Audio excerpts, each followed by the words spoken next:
বরানগরের মূল সমস্যাগুলো কি কি? মূল সমস্যা অনেক কিছু আছে। প্রথমত নিকাশি ব্যবস্থা ভয়ঙ্কর খারাপ, ভয়ঙ্কর। মানে প্রত্যেকটা রাস্তায় জল জমে, প্রত্যেকটা ব্লকে ব্লকে জল জমা সমস্যা, এটা সবচেয়ে বড় সমস্যা। এই সমস্যার সমাধান যে কবে হবে জানি না, স্বাধীনতার পর থেকে চলছে, ক্রমশ বাড়ছে বই কমছে না। এবার জঞ্জাল সাফাই যদিও হচ্ছে ঠিক কথাই, কিন্তু তার জন্য আবার 20 টাকা করে এক্সট্রা নেওয়া হচ্ছে। সেটা যে কেন, এই যে আবার এই কাটমানির গল্প কিনা সেটাও আমরা জানি না। এটা একটা অদ্ভুত ব্যাপার। তো এখানকার মানুষ এই 20 টাকার কাটমানি যেটা নেওয়া হচ্ছে বা 20 টাকা করে দিতে হচ্ছে, তার জন্য কখনো এখানকার কাউন্সিলরের কাছে কি কিছু বলেননি, অভিযোগ করেননি? লাভ নেই বলে কি হবে, বলবে হ্যাঁ প্রয়োজন হচ্ছে, কি করব, আমাদের তো পয়সা নেই, পয়সার অবস্থা খারাপ, ফান্ড পাঠায় না, সেন্ট্রাল গভর্নমেন্ট পয়সা দেয় না, এই তো কমন গল্প। শুনলেও পাপ, শুনলেও পাপ। আজ বরানগর মহাশ্মশান নাম হলো শুধু রামকৃষ্ণদেবের নাই, তার পদধূলি এখানে আসেনি এমন লোক নেই। এখানে ঈশ্বরচন্দ্র বিদ্যাসাগর এসেছে, এখানে সতীদাহ ঘাট আছে বরানগর গঙ্গার ধারে, রাজা রামমোহন রায় এসছেন, স্বামীজি পদধূলি এখানে। আর সাধু সন্ন্যাসী যারা, তারা বিজেপি, তখন বিজেপি কোথায় ছিল? যখন এরা উৎপত্তি হয়েছে তখন বিজেপি কোথায় ছিল? উনি এসে রক্ত চুষি, উনি কি, উনি হচ্ছেন ছারপোকা, উকুন, মশা যোগ। উনি শুধু রক্তটুকু চুষে খান, ওনার আর কিছু চাই না। টাকা, যার টাকা নেই সে মানুষ নয়। আচ্ছা, তাহলে তাহলে এখানে কাকে চান, সজল ঘোষকে নাকি সায়ন্তিকা ব্যানার্জিকে? সজল ঘোষ। আমরা নতুন কিছু চাই, যা শাস্তি পাচ্ছি, যা নোংরামি, যা অত্যাচার, তার থেকে মুক্তি চাই। তাহলে বলছেন যে সজল ঘোষ এই মুক্তিদাতা হতে পারবেন? বলতে পারি না, এনে দেখি, পাল্টে তো দেখতে হবে। মানে সজল ঘোষের উপর বিশ্বাস আছে? হ্যাঁ, যেমন সিপিএমকে উনি তাড়িয়েছিলেন, ঘন্টা বাজিয়েছিলেন ধর্মতলায়, পারলেন না রাখতে, এইবার ওনাকে ঘন্টা তো বাজাতে হবে। ঠিক আছে। হ্যাঁ, জলটা জমে, হ্যাঁ জল জমে যায়, জলটা জমে যায়, জল। এটা কি বহুদিনের সমস্যা? হ্যাঁ হ্যাঁ, এটা বহু বছরের জমে। হ্যাঁ, কিনে খেতে হয়, খাওয়ার জলটা কিনেই খেতে হয়। আর এমনি ডাইরেক্ট কলে জল পড়ে না, মোটামুটি সবার বাড়িতেই মোটর। হ্যাঁ, না সবার বাড়িতে মোটর ব্যবহার, আমাদের পুরো পাড়াটায় মোটর ব্যবহার হয়। আচ্ছা, ময়লা তোলার জন্য আপনাদেরকে নাকি 20 টাকা করে দিতে হয়? হ্যাঁ, এই রিসেন্ট চালু হয়েছে, এই 2-3 মাস ধরে। দেখুন, সমস্যা যেটা হচ্ছে সেটা জল জমাটা একটা বড় সমস্যা। এটা আজকের নয়, এটা বহু দীর্ঘদিনের। বাঙালি অনেকটা দমে গেছে আমার যতটুকু মনে হয়। এখন প্রতিবাদটা সেরকমভাবে হয়তো হয় না, ঠিক আছে। এবার সেখানে হয়তো লোকে আমাকেও বলতে পারে আমার এটা দেখে যে তুমি কি করছো, আপনি কি করছেন, কিন্তু ওই সবই একই হয়ে গেছে, যা হচ্ছে হোক না, আমার কি, এই তো ব্যাপার হয়েছে। আপনারাও তো দেখছেন, সারাক্ষণই তো দেখে ও হচ্ছে হোক না, ওখানে একটা মারামারি হচ্ছে, যাবো কেন, কী করো, বরং দূরে থাকো। সমস্যা বলতে এখানে যা বৃষ্টি হলে যা জল জমে না দিদি, অটো টোটো সব বন্ধ হয়ে যায়, লোক তো হেঁটেও যেতে পারে না, ড্রেনের জল, কলের জল, মানে এক হয়ে যায়। এখানে আজ পর্যন্ত কোনোদিন আমি দেখলাম না ভারী বর্ষা হলে, হ্যাঁ, মানে প্রচুর জল জমে এখানে। আর জল মানে পানীয় জলের সমস্যাও নাকি রয়েছে? পানীয় জলের জল মোটামুটি টাইমে আসে দেখেছি, কিছু কিছু জায়গায় হয়তো লোক জল টাইমে পায় না, নাহলে এমনি জল মোটামুটি খাচ্ছে লোক, কিন্তু টাইমে অনেক সময় জল পাওয়া যায় না। আচ্ছা, এই যে ময়লা তোলার জন্য, যেটা আমি এর আগে সেখানে শুনে গেছি, ময়লা তোলার জন্য নাকি বাড়ি বাড়ি 20 টাকা। হ্যাঁ হ্যাঁ হ্যাঁ, এইটা তো 20 টাকা করে করেছে, আগে তো ছিল না। অন্যান্য জায়গাতে কিন্তু কোথাও ময়লা তোলার জন্য না, মিউনিসিপ্যালিটি থেকে বিনা পয়সাতেই ময়লা তোলা হয়। হ্যাঁ হ্যাঁ, এখন এখানে 20 টাকা করে নিচ্ছি, জানি না 20 টাকা করে কী করবে, আমরা সেটা বলতে পারবো না। দুর্নীতি তো আমরা প্রচুর শুনে আসছি, গরু ফরু, কয়লা, এই সেই সব, হ্যাঁ তো প্রচুর শুনছি। মানুষকে যা করে দিয়েছে, মানুষ এখন মানে কিছু করার নেই, জানেন তো, পরিস্থিতি খুবই খারাপ, কিন্তু তার মধ্যে মানুষ চলছে এইভাবেই। সরকারে বিজেপি আছে, ওই মোদিই থাকবে, আমরা সবাই চাই উনিই থাকুক, উনি তো দেশের ভালো কাজই করছে, উনি তো খারাপ করছে না কিছু, আমরা চাইছি উনিই থাক। এই সিপিএম পার্টিকে দেখেছেন তো, দুমুখো সাপ, একবার সাপের মুখেও চুমু খায়, ব্যাঙের মুখেও চুমু খায়, আর এদেরকে ভোট দেওয়া মানে জানেন তো চীনে ভোট দেয়া। এটা তো পশ্চিমবাংলার পার্টি না, আমাদের ভারতেরও পার্টি না। এই সিপিএম একদম, এরা তো দুর্নীতি করেছে, তার চেয়েও দুর্নীতি এরা বেশি করে গেছে। সমস্যা বলতে আমাদের জলের সমস্যাটা বেশি, জলটা একটু দাঁড়িয়ে যায়, ঠিক মতন কাজ হয় না। এবার পার্টিতে গিয়ে বললে ঠিকঠাক করে না, বলে করব করব করে না এরা, এরকম। জলের সমস্যা, জল দাঁড়িয়ে যায় মানে তো নিকাশি নালার সমস্যা, তাই না? হ্যাঁ, নিকাশনের সমস্যা আছে, কাদা হয়ে থাকে ভর্তি, পরিষ্কার করে না ঠিকঠাক, জঞ্জাল মতন নিয়ে যায় না এরা, পরিষ্কার করে না। এই জঞ্জাল নিয়ে যাওয়ার জন্য নাকি 20 টাকা করে এক্সট্রা চাইছে। এক্সট্রা চাইছে 20 টাকা করে। জঞ্জাল নিয়ে যাচ্ছে না, 20 টাকা করে দিলেই জঞ্জালটা নিয়ে যায়। তা না দিলে নিয়ে যায় না, না নিতে পারে, কেন দেবেন না, কিসের জন্য দেবেন না এইসব বলে। এটা তো বিনা পয়সাতেই নেওয়ার কথা পুরো। কিন্তু বলছে তো পয়সা দিতে হবে। প্রতিটা ঘরে ঘরে যদি একটা চাকরি দেয় সেটাই আমাদের কাছে উপকৃত। মানে এই রকম দান খয়রাতির টাকার চাইতে চাকরি পাওয়াটা অনেক বেশি সম্মানিত। সম্মানের, হ্যাঁ, আমরা এরকম 1000 টাকা রাখবে না, আমরা একটা চাকরি হলে মানুষের ফ্যামিলিটা বাঁচবে, এরকম আর কি। আমি নিজে রামকৃষ্ণ মিশন স্কুলের পড়াশোনা করেছি, আমি একজন প্রাক্তনী, এই সামনেই স্কুলটি আছে। আমরা কিন্তু কোনোদিন আমাদের মহারাজদের কখনো কোনো রাজনৈতিক বিষয় নিয়ে কথা বলতে দেখিনি, এটুকু বলতে পারি। একদমই সম্পূর্ণ ভুল। রাজনীতির জায়গায় থাকবে, ধর্মের জায়গায়, বা এই সমস্ত প্রতিষ্ঠান তো অ্যাকচুয়ালি গরিব দুঃখী সেবা প্রতিষ্ঠান বলতে যা বোঝায় তাই। সুতরাং এটা নিয়ে রাজনীতি করা ঠিক নয়। কিন্তু এই যে মমতা বন্দ্যোপাধ্যায় এটা নিয়ে, এটাকেও রাজনীতির মধ্যে ঢুকিয়ে ফেললেন, তাতে কি ওনার খুব বড় প্রভাব কিছু পড়বে বলে মনে হয় আপনার? এখন উনি যদি প্রমাণ দেখাতে পারেন সেটা আলাদা, প্রমাণ যদি না দেখাতে পারেন তাহলে তো এটা প্রভাব পড়বেই। কেন বলছেন সজলদার পাল্লাবাড়ি? কারণ অনেক কাজ বাকি আছে এখানে বর্ণগরের উদ্দেশ্যে করা, যেগুলো মনে হয় না শান্তিকার দ্বারা হবে, সেই সব ক্ষেত্রে সজল ঘোষের আসা দরকার আছে। মেন কথা হলো মেয়েদের চাকরি নেই, ছেলে মেয়েদের প্রথম কথা। তারপরে চারিদিকে খুন খারামি এগুলো তো লেগেই আছে। হ্যাঁ, তারপরে বেকার ছেলে, তারপরে লোকের সমস্ত জমি জায়গা সমস্ত চুরি করে নিয়ে নিচ্ছে সমস্ত জিনিস, কি বলবো। বলো চাইছি, সজলদাও বলছে যে 2 বছর আমার চান্স দিন, দেখি, এটা আমার সজলদাকেই চাই। এখনো পর্যন্ত রাস্তায় বড়নগরে এত বছর হয়ে গেল, এখনো কিছু জায়গাতে জল জমে। তো আপনি বলুন, আজকে আমাদের দেশের স্বাধীনতা হয়ে গেছে 75 বছর, 75 বছরে পশ্চিমবঙ্গতে এখনও বড়নগর এরিয়া যেখানে আমি থাকি এখনো পর্যন্ত জল জমে।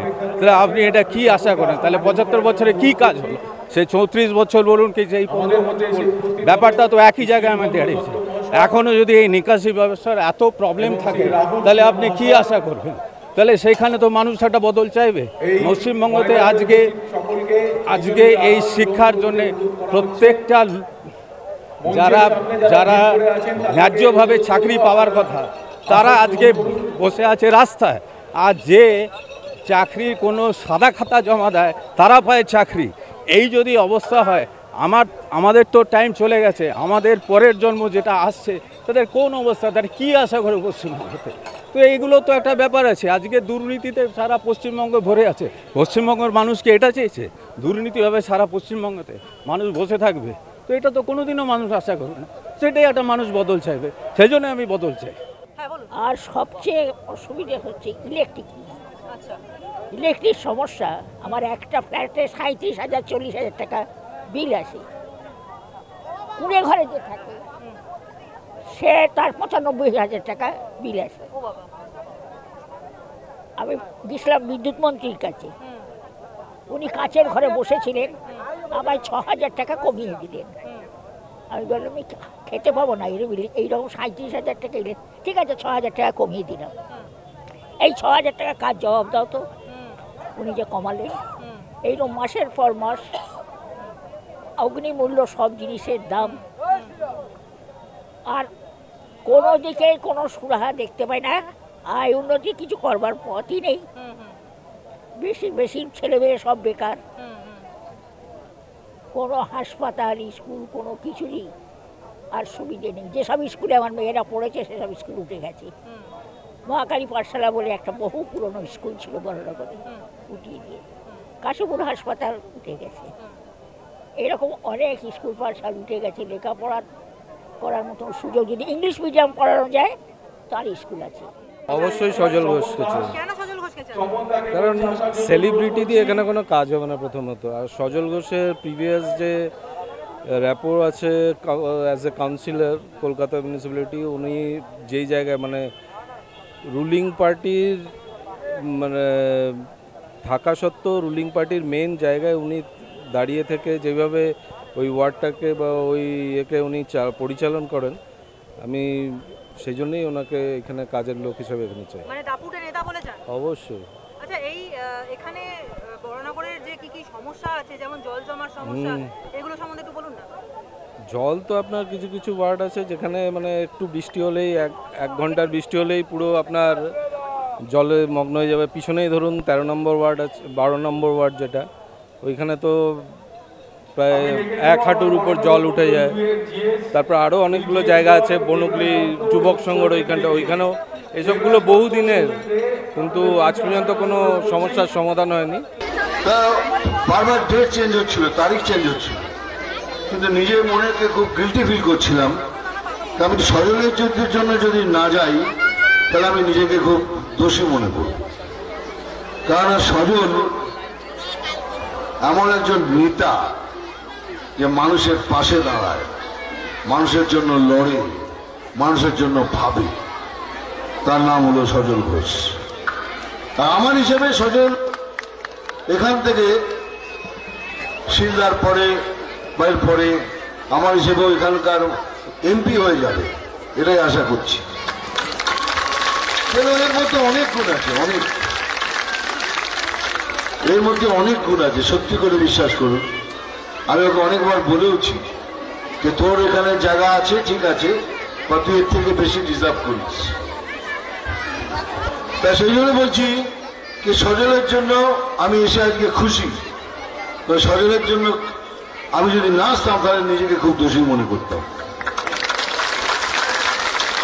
বলুন তো, এই যে আমাদের অপোজিশনে যে পার্টি আছে তার কোন লগ্নে এবং কোন রাশিতে জন্ম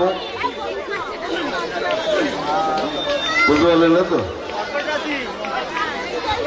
মিথ্যে লগ্ন আর দুর্নীতি রাশি।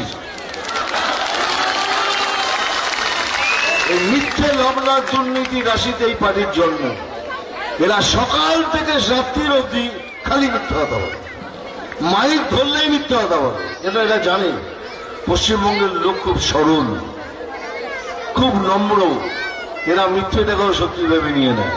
আর যার ফলেই এই এত বছর ধরে ওই যে ওপরে বসে আছেন এই পার্টির হেড, একাধারে মিথ্যে কথা বলে যাচ্ছে। রোজ সকালে উঠি দাঁত মাজার আগে থেকে মিথ্যে কথা বলা শুরু করে।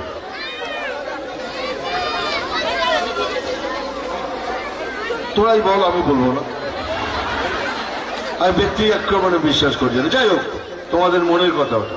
আমরা একটা দুর্নীতিগ্রস্ত পার্টিকে ভোট করব না এরকম একটা স্বচ্ছ ছেলেকে, সজলকে ভোট করব? এটাই আমার অনুরোধ রইল আপনার কাছে।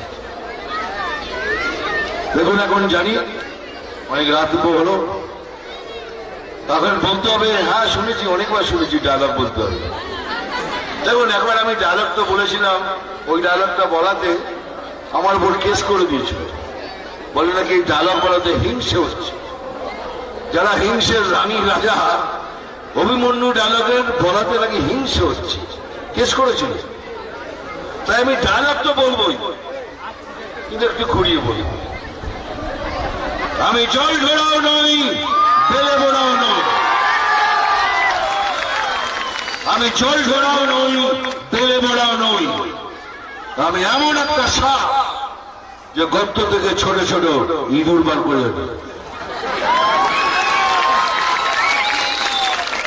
মারবো এখানে বলে পুরোটা বলতে হবে, ওটাও ঘুরিয়ে ওই চিমটি কাটবো এখানে, লাল পিঁপড়ের জলন হবে এখানে।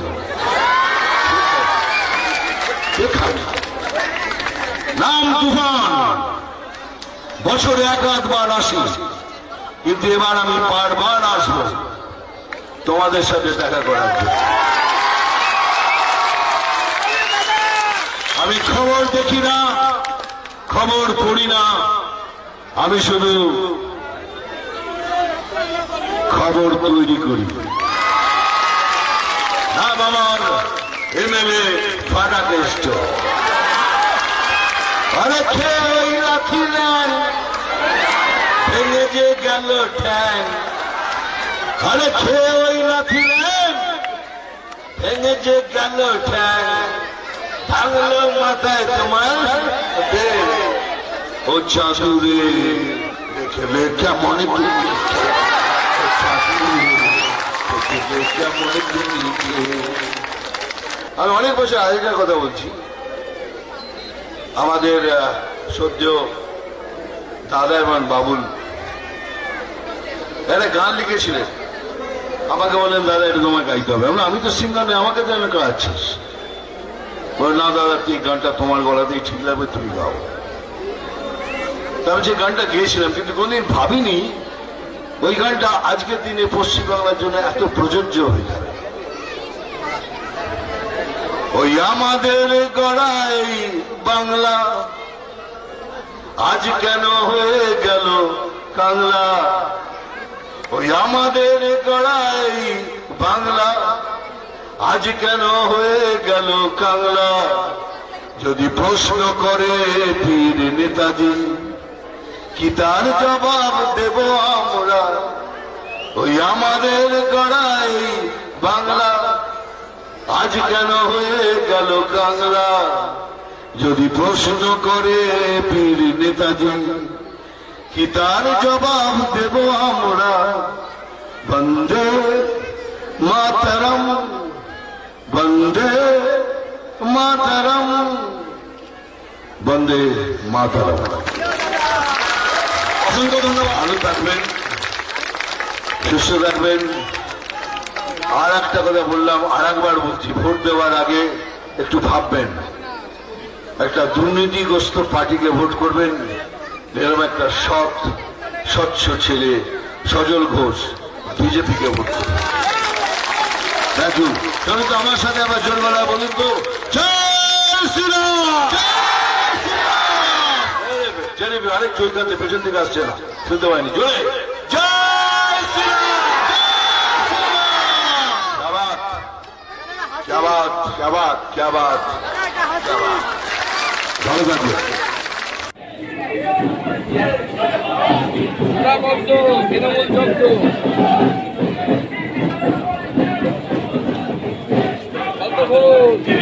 একটা সুযোগ দিয়ে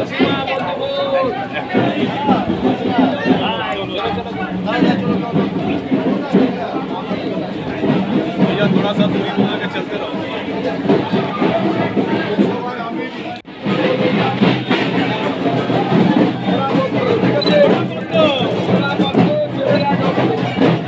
एक मौका देना है। শেষ দিনে কি বলবেন?